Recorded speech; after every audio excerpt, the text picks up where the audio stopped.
నమస్తే, this is Sourya. Iran పూర్తిగా అంతమైపోయింది అని చెప్పేసి మళ్ళీ ట్రంప్ ఒక సంచలనమైన స్టేట్మెంట్ ఇస్తూ ఉన్నాడు. సో ఎందుకు పదే పదే ఆయన చెప్పే దానిలో ఏది కూడా నమ్మశక్యంగా ఉండదు. ఇప్పటికీ కూడా ఎవరు పూర్తిగా నమ్మడం లేదు అని తెలిసినా కూడా పదే పదే ఇట్లాంటివి చేస్తూ ఉన్నాడు. సో ఇలాంటివి అనుమానం అయితే కలిగిస్తూ ఉంటాయి. మేకప్ కథలాగే అనిపిస్తూ ఉంటుంది.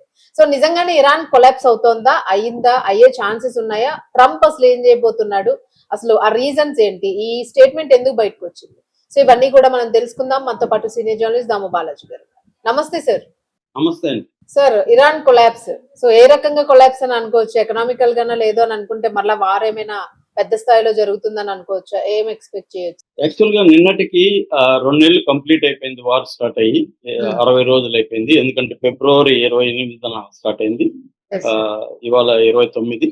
సో ఈ సందర్భంగా కొన్ని పరిణామాలు జరిగాయి. అందులో ప్రధానమైంది ట్రంప్ లేటెస్ట్ ట్వీట్. అందులో ఆయన ఏం చెప్పాడంటే, ఇరాన్ నాకు ఇన్ఫార్మ్ చేసింది, స్టేట్ ఆఫ్ కొలాప్స్ లో ఇరాన్ ఉందని ఇరాన్ నాకు చెప్పింది.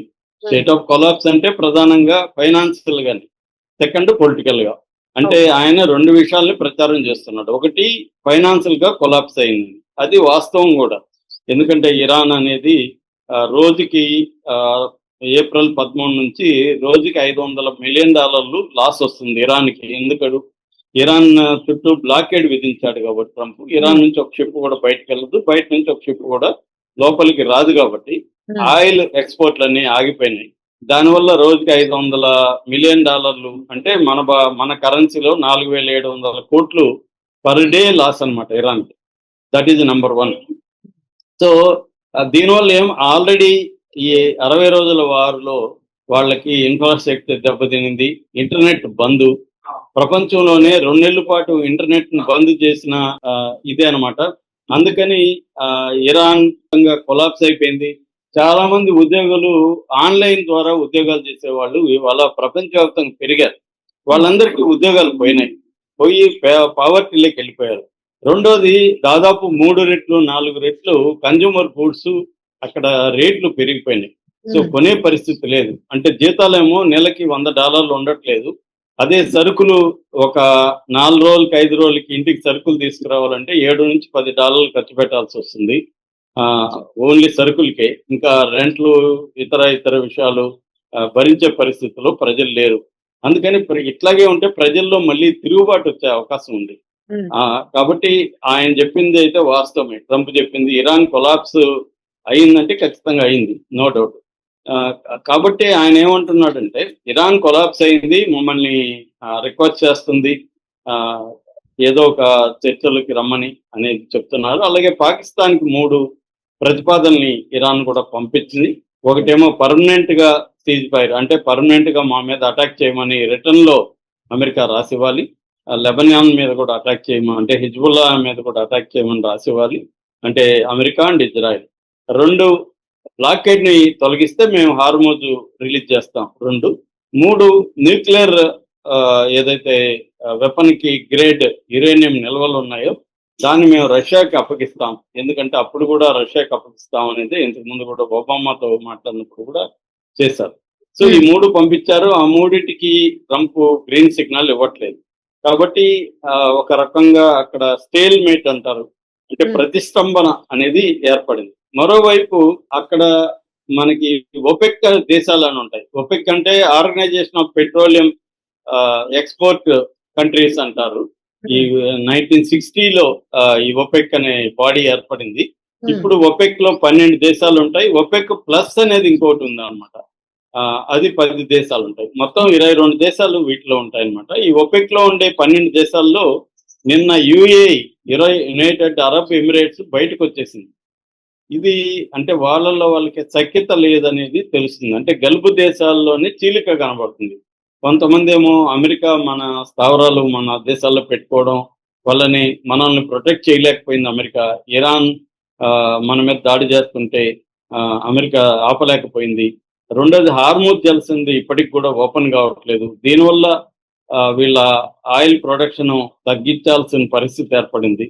సో అది ఆయా దేశాల ఎకనామీ మీద పెద్ద దెబ్బతింది. ముఖ్యంగా ఒక ఇమేజ్ అనేది బాగా దెబ్బతింది. ఎందుకంటే గల్ఫ్ దేశాలు సేఫ్ హెవెన్స్ అన్న ఒక ఇమేజ్ బాగా దెబ్బతినేసి. సో దానివల్ల ఇప్పుడు ఆ దేశాలన్నీ కూడా ఇబ్బంది ఉంది. యుఏ ఏంటంటే ఈ ఒపెక్ దేశాల్లోని 4వ అతిపెద్ద పెట్రోలియం ప్రోడక్ట్స్ ని ఎక్స్పోర్ట్ చేస్తుంది. మొదటేమో సౌదీ అరేబియా, రెండోదేమో ఇరాక్, మూడోది ఇరాన్, నాలుగోది యుఏ అన్నమాట. రోజుకి 3 మిలియన్ బ్యారెల్ క్రూడ్ ఆయిల్ ని యుఏ సప్లై చేస్తుంది. ఇప్పుడు అది దెబ్బ తగిలిందని చెప్పొచ్చు అన్నమాట. మరోవైపు అమెరికాలో కూడా ఈ వార్ అంటే ఇరాన్కి నష్టం జరిగింది అనేది అందరికి తెలుసు. కానీ అమెరికాకి కూడా పెద్ద నష్టం జరిగింది. అమెరికా కూడా దాదాపు 50 నుంచి 60 బిలియన్ డాలర్లు యుద్ధానికి ఖర్చు పెట్టాల్సి వచ్చింది. అందుకని ఇప్పుడు 1.3 ట్రిలియన్ బడ్జెట్ ని ట్రంప్ ప్రతిపాదిస్తున్నాడు. మామూలుగా అయితే 900 బిలియన్ డాలర్లు అమెరికా డిఫెన్స్ బడ్జెట్, దాన్ని ఇంకొక 400 బిలియన్ డాలర్లు ఎక్స్ట్రాగా ఇప్పుడు ట్రంప్ ప్రతిపాదిస్తున్నాడు అంటే మనకు అర్థమవుతుంది. ఇక అక్కడున్న పెట్రోల్ గ్యాలన్ అంటారు వాళ్ళు, మనం లీటర్ అంటాం, వాళ్ళు గ్యాలన్ అంటారు. గ్యాలను యుద్ధానికి ముందు $2.92 ఉండేది. అది ఇప్పుడు $4.18 పెరిగిపోయింది. అట్లాగే కన్జ్యూమర్ ఇండెక్స్ లాస్ట్ ఇయర్ 2024 మే తర్వాత కన్జ్యూమర్ ఇండెక్స్ అనేది బాగా పెరిగిపోయింది. 3.3కి ఇదయింది. అంటే సరుకుల కాస్ట్ అనేది బాగా అక్కడ పెరిగిపోయింది.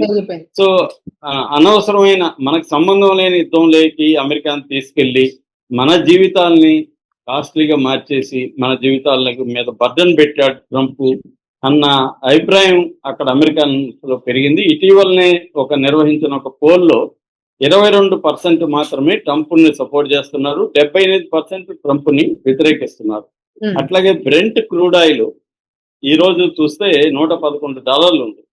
అదే యుద్ధానికి ముందు $67 ఉంది.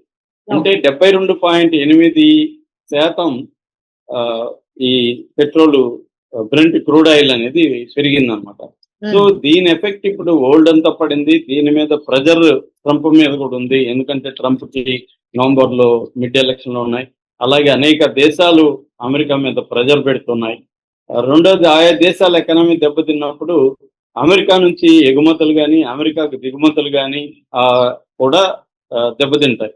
సో అమెరికా ఆర్థిక వ్యవస్థ, ఎందుకంటే ఇది interlinked economic system, global economic system ఉంది కాబట్టి ఇవాళ ఒక్క దేశంలో పెద్ద ఎత్తున ముఖ్యంగా ఇంపార్టెంట్ దేశాల్లో ఆర్థిక వ్యవస్థలు ఎఫెక్ట్ అయితే దాని ప్రభావం ఇంటర్న్ అమెరికా మీద కూడా ఖచ్చితంగా పడుతుంది. సో అందుకని ట్రంప్ కూడా యుద్ధాన్ని ఆపాల్సిన అవసరం ఖచ్చితంగా ఉంది.